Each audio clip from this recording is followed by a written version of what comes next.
Om Namo Bhagavate Shri Ramanaya.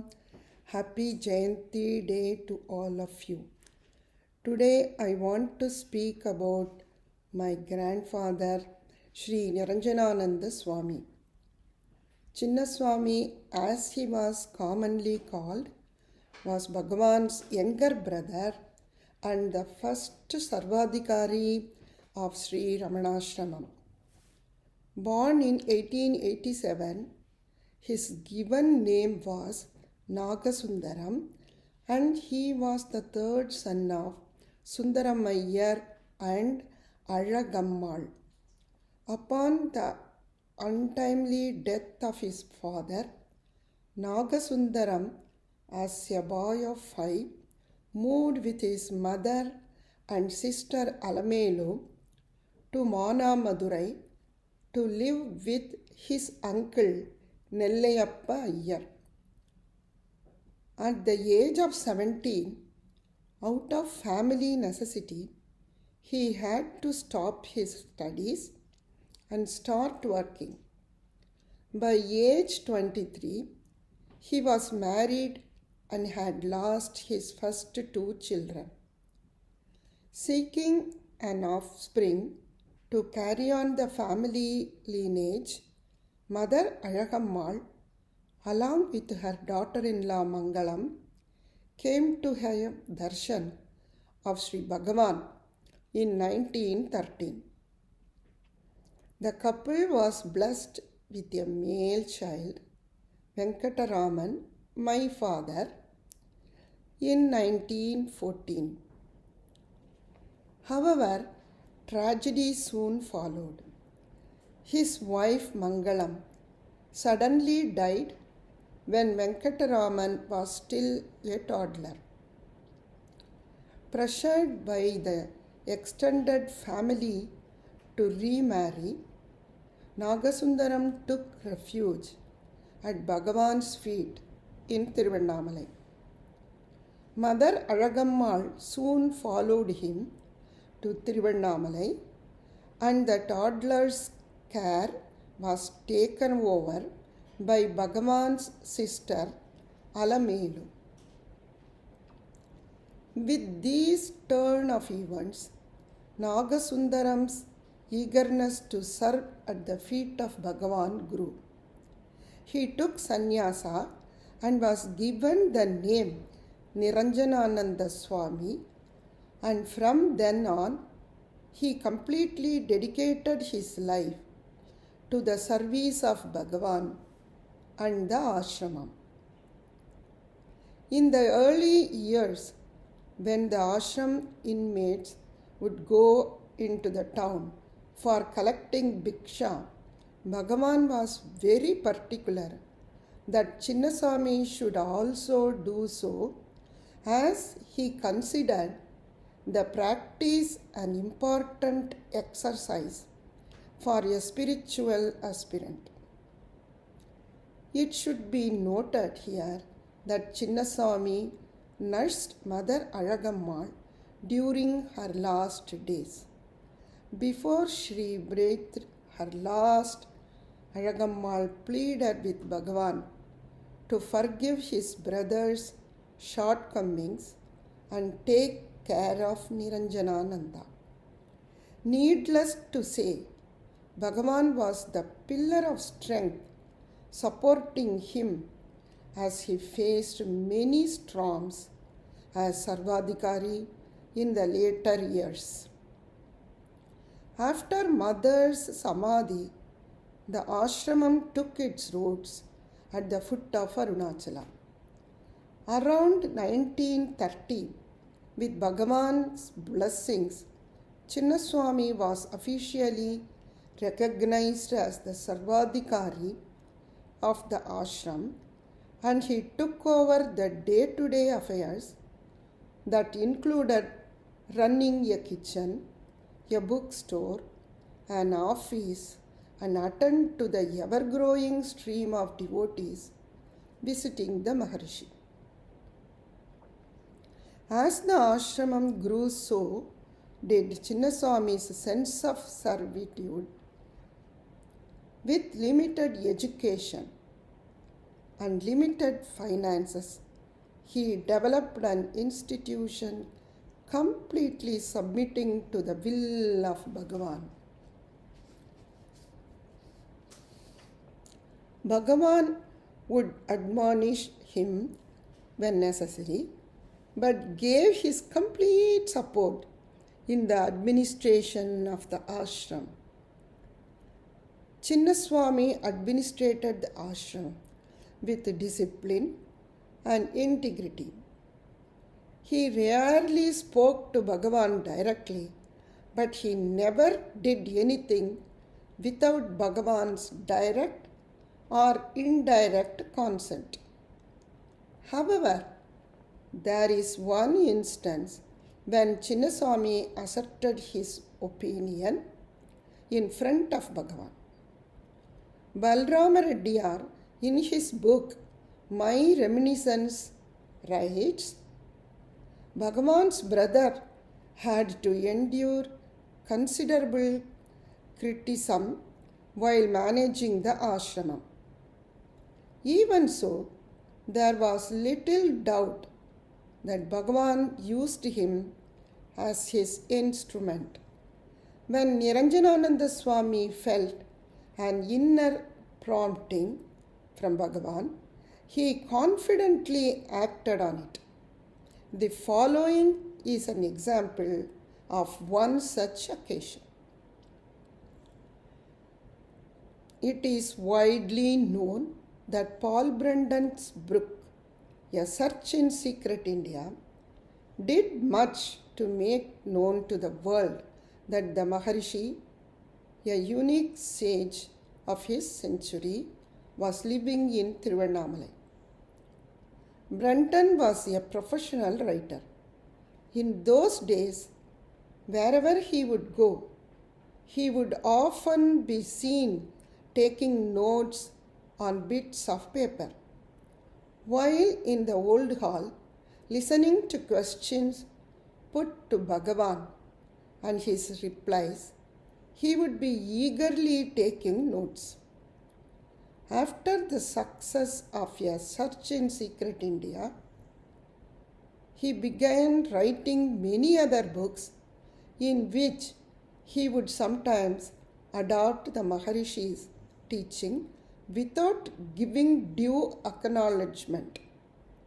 When the ashram authorities realized this, they decided to stop him from taking notes in the hall. One day in 1939, Brunton was sitting next to me, taking notes as usual, when Niranjanananda Swami boldly walked into the hall, stood next to Bhagavan, and told Managala Venkataramaya to tell Brunton in English that he was no longer permitted to take notes while sitting before Bhagavan.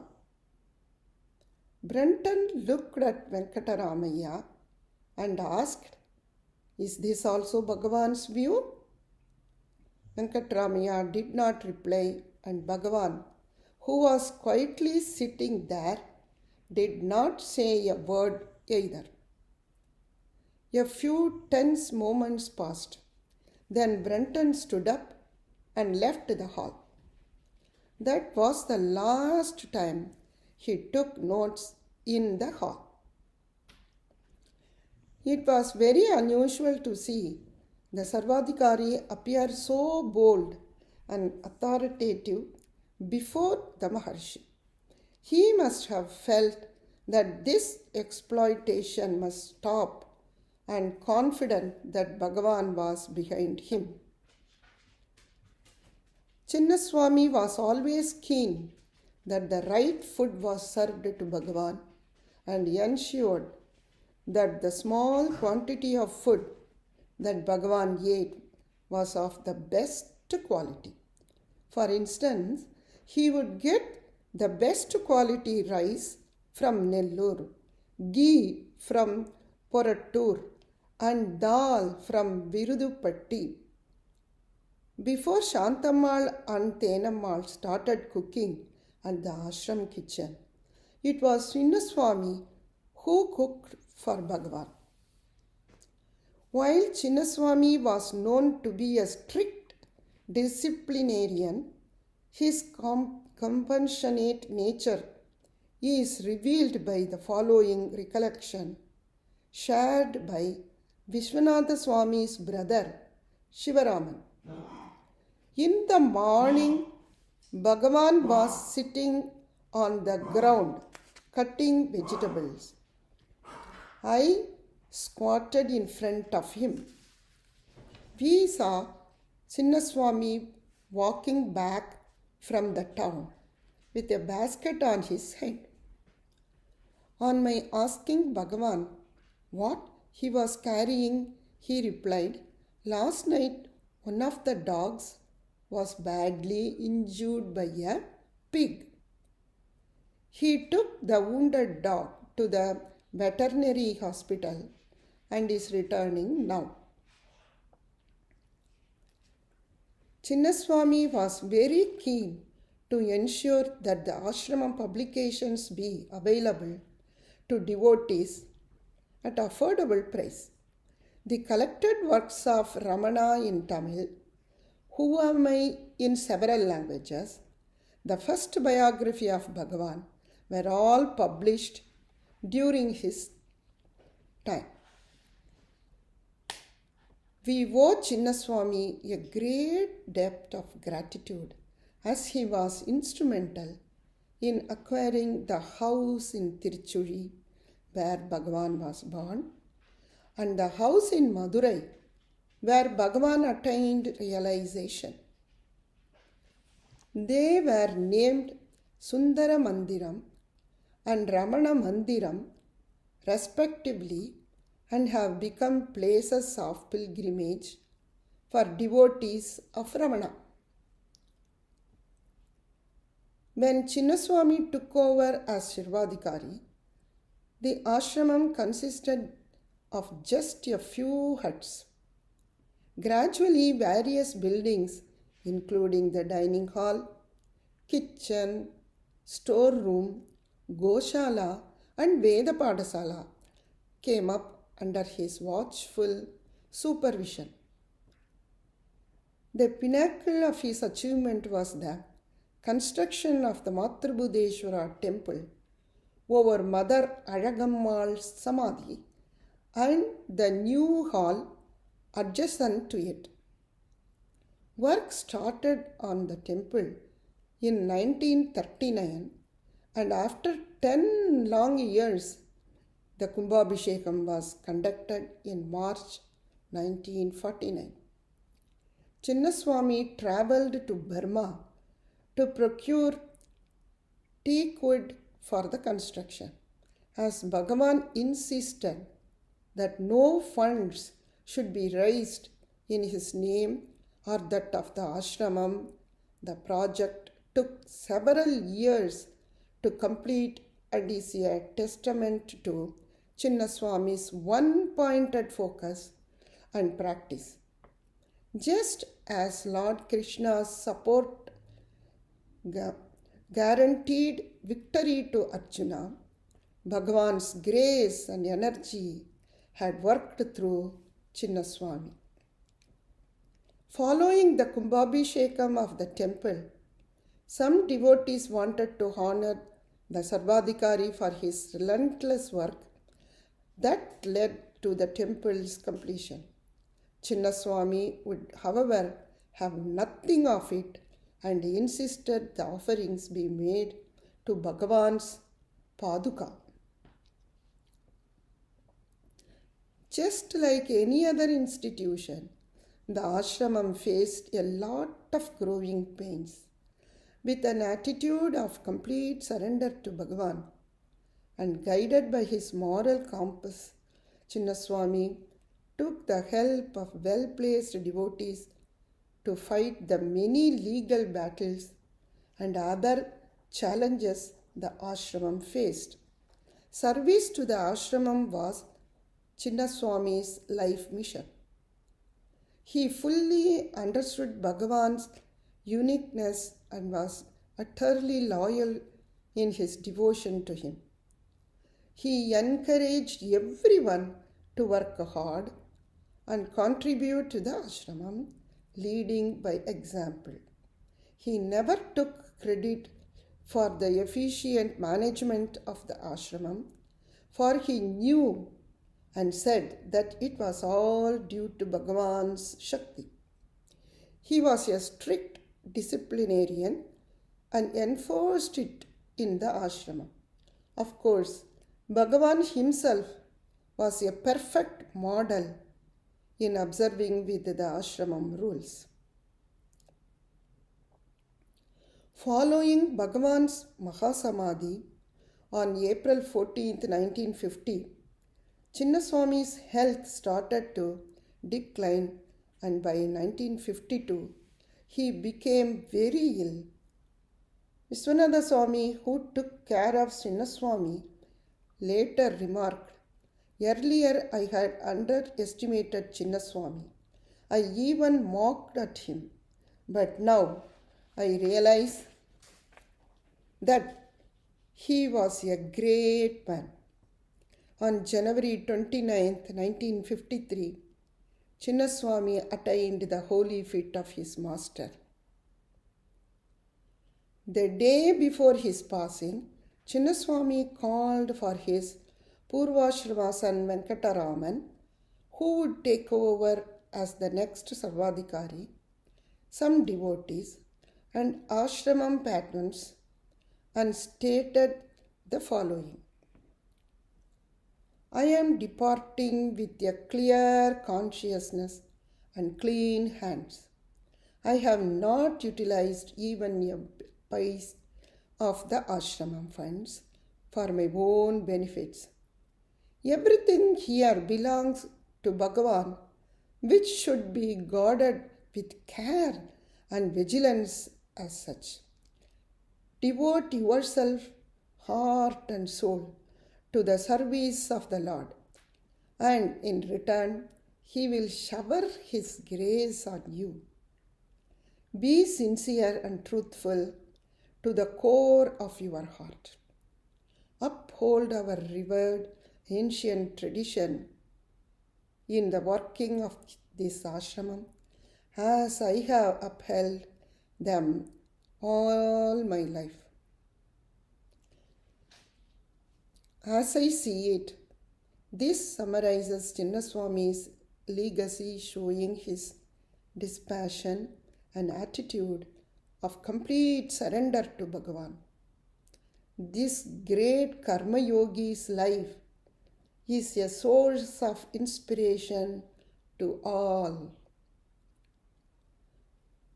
I would like to end with a verse from Sri Niranjana Panchakam, composed by Sri Venkatesha Sharma.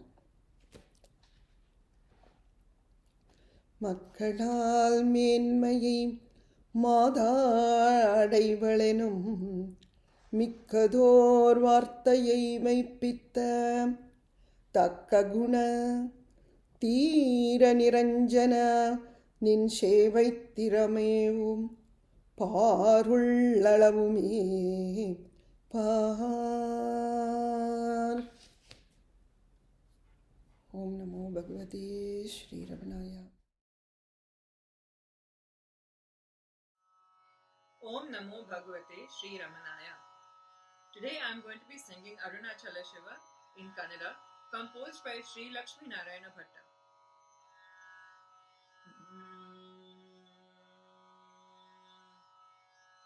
Arunachala Shiva, Arunachala Shiva, Arunachala Shiva, Arunachala.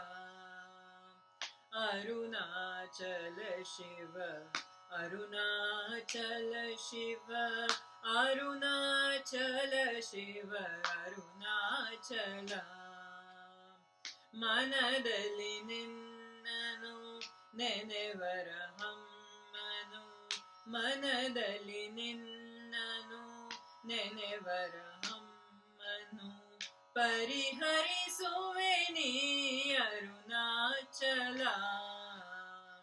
ಅಲಗು ಸುಂದರರ ತರದಲ್ಲಿ ನಾವು ಬೆರೆಯಬಲ್ಲವೇ ಅರುಣಾಚಲ. ಒಲಿಸಿದೆ ನನ್ನನು ತೊರೆದರೆ ನಿನ್ನನು ತೆಗೆಲಡೆ ಲೋಕ ಅರುಣಾಚಲ. ಅರುಣಾಚಲ ಶಿವ ಅರುಣಾಚಲ ಶಿವ ಅರುಣಾಚಲ ಶಿವ ಅರುಣಾಚಲ. ಲೋಕವ ಬೆಳಗುವ ರವಿಯೇ ನನ್ನನೆ ಕಮಲವ ಅರಳಿಸು ಅರುಣಾಚಲ. ವಸನ ಸರಿಸಿ ದಿಗಂಬರನಾಗಿಸಿ ಕೃಪೆಯನು ಹೊದಿಸೋ ಅರುಣಾಚಲ. ಪ್ರೀತಿಯಲೆನ್ನನು ಆಲಂಗಿಸದರೆ ಕಲೆದಂತೆಯೇನ ಅರುಣಾಚಲ. ಅರುಣಾಚಲ ಶಿವ ಅರುಣಾಚಲ ಶಿವ ಅರುಣಾಚಲ ಶಿವ ಅರುಣಾಚಲ. ಗಾಳಿಯಲೆಯುವ ದೋಣಿಯನ್ನಿಸದೆ ಕಾಯೋ ಪ್ರೀತಿಯಲಿ ಅರುಣಾಚಲ. ನಾಸಿಕಹೀನಗೆ ತೋರುವ ಕನ್ನಡಿ ಯಾಗದೆ ಪಾಲಿಸು ಅರುಣಾಚಲ. ನಿನ್ನ ಕರೆಗಿನ ಬಂದೆನು ಸಲಹುವ ಹೊನೆ ನಿನ್ನನೆದೊರೆ ಅರುಣಾಚಲ. ಅರುಣಾಚಲ ಶಿವ ಅರುಣಾಚಲ ಶಿವ ಅರುಣಾಚಲ ಶಿವ ಅರುಣಾಚಲ. ನಾನಂತಹ ಅಸಹಾಯಕ ದೀನರ ಮನ್ನಿಸು ಸಂತತ ಅರುಣಾಚಲ. ಬದನುಡಿಗಲನಿ ಸಹಿಸಿ ಸ್ವೀಕರಿಸು ಸಹನಾಚಲನೆ ಅರುಣಾಚಲ. ಈ ಶ್ರೀಮಾಲಯ ತೊಡಿಸುವೆ ನಿಶ್ಚಲ ಭಕ್ತಿಯ ನೀಡೈ Arunachal. Arunachal Shiva Arunachal Shiva Arunachal Shiva Arunachal. Arunachal Shiva Arunachal Shiva Arunachal Shiva Arunachal. Arunachal Arunachal. Thank you.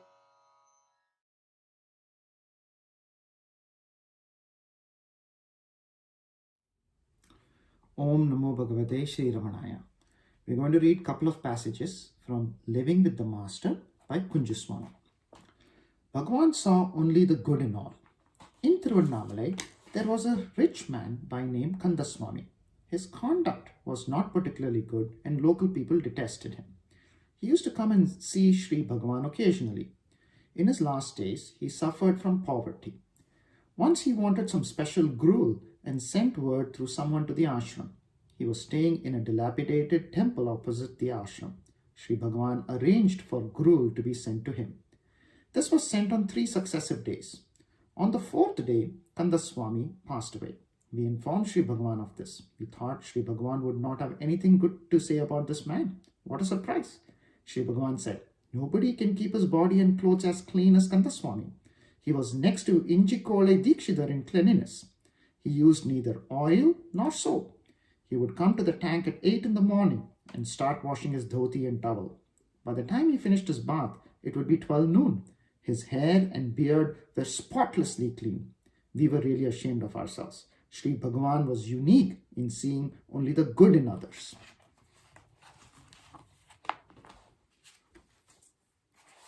If you are in the self, you will know everything.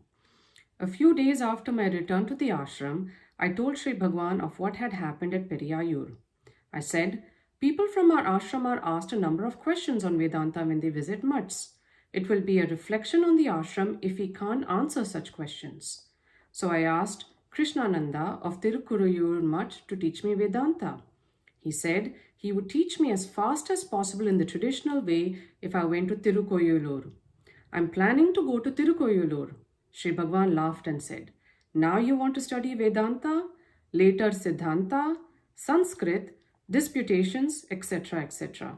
If you learn how to be in yourself, that amounts to learning everything. What Vedanta did I study? If you are in the self, the echo you hear from your heart will be in tune with everything.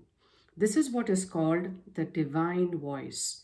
Immediately, I lost all interest in studying Vedanta. I have been able to answer questions listening to the voice within. This is due to Sri Bhagavan's grace.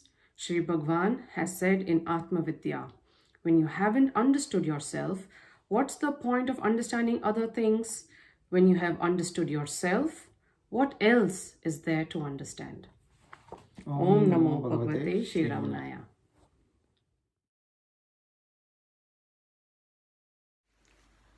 அருணை மலையில் அமர்ந்த உருவே கருணை வடிவில் வாழ்ந்த கருவே என்னை அறிய செய்வாயா ரமணா